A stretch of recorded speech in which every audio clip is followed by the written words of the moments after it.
Hi, my name is Brittany. I live a low toxic lifestyle, and yesterday I ate McDonald's.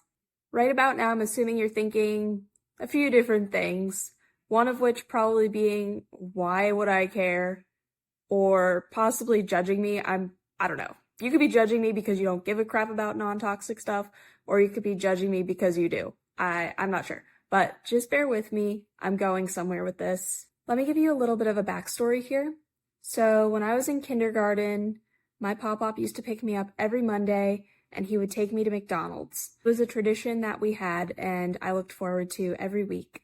We would eat our food and then, I'm not sure if you're familiar, but our McDonald's at the time had like the play area, so I would climb up into the play area and he would try to get me down and I almost never would listen. I would make my poor pop-pop wait there for me until I was ready to come out. 5 years ago, my pop-pop retired, and the very following year, he was diagnosed with dementia. Over the years, and as I said, it's been about 4, he has slowly progressed into where we are at now. It started with just forgetting some things, to losing some of his motor function, just not being as good of a walker as he once was, tripping on things, not being as coordinated. Then it led to him losing his driver's license because we just did not feel that it was safe for him to be on the roads anymore because his mind wasn't very sharp. And then it got to a point where it felt like he had one token memory for each of us.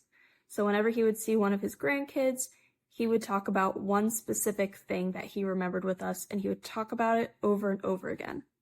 And for me, I think you can see where this is going. It was our story about McDonald's. And he would run through it over and over again. You remember how we used to go to McDonald's? You remember how we used to go to McDonald's? And we would always laugh about it, and it was something that made him happy because he knew he had something that he could talk about, knew he could make sense, because when people start developing dementia, they are aware that they're losing their ability to communicate, and it's upsetting for them. So this was something he felt good about talking about. I've noticed as time's gone on, he doesn't tell me the story anymore. I've brought it up to him just to test the waters a little bit, and whereas before he would take the bait and talk about how I would go hide in the play area and how he'd pick me up from school, he doesn't give me any response now to that.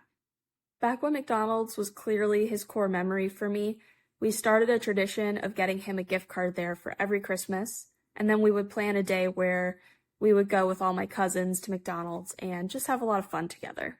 Yesterday, we planned kind of a hangout day with my pop-pop, and I decided, even though he clearly doesn't seem to remember so much anymore, I was going to go get McDonald's anyway for the whole family, and we were just going to have a good time like the old days. And while I don't think he really understood what it all meant, I know it was still a very special moment for us, and I know he still had a lot of smiles, which is what really matters. Him being able to enjoy his time, no matter what he's thinking, it's good to see him happy. So what is the moral of all of this? Well, one, it's that even if you're somebody who lives a non-toxic or low-toxic lifestyle and you're trying to avoid toxins and things of that nature, I personally believe if every once in a while you want to do something that's not good for you, I think you'll be fine. I think living in complete fear isn't the answer. I think living in moderation is the answer. There's a term called 80-20, and I've also heard 60-40, and that just refers to basically the percentage of toxic versus non-toxic you have in your life. Like, yeah, I eat completely clean, but I still use my toxic perfumes and stuff. I'm 80-20. There's your example.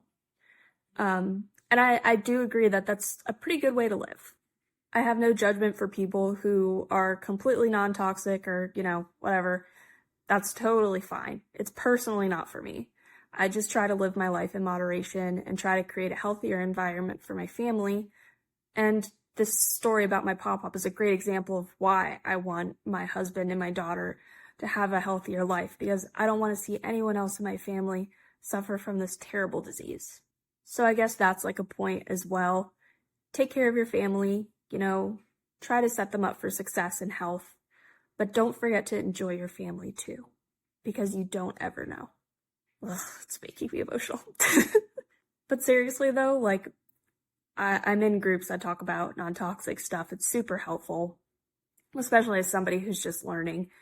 But there was one time a person I saw post that they were scared to go to their family's house for Christmas because they knew they wouldn't make non-toxic food.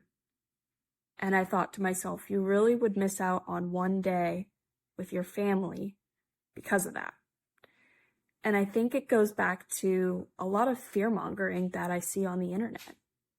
There are a lot of articles out there, a lot of people out there that write stuff or make videos that they make it sound like just doing something occasionally is gonna kill you.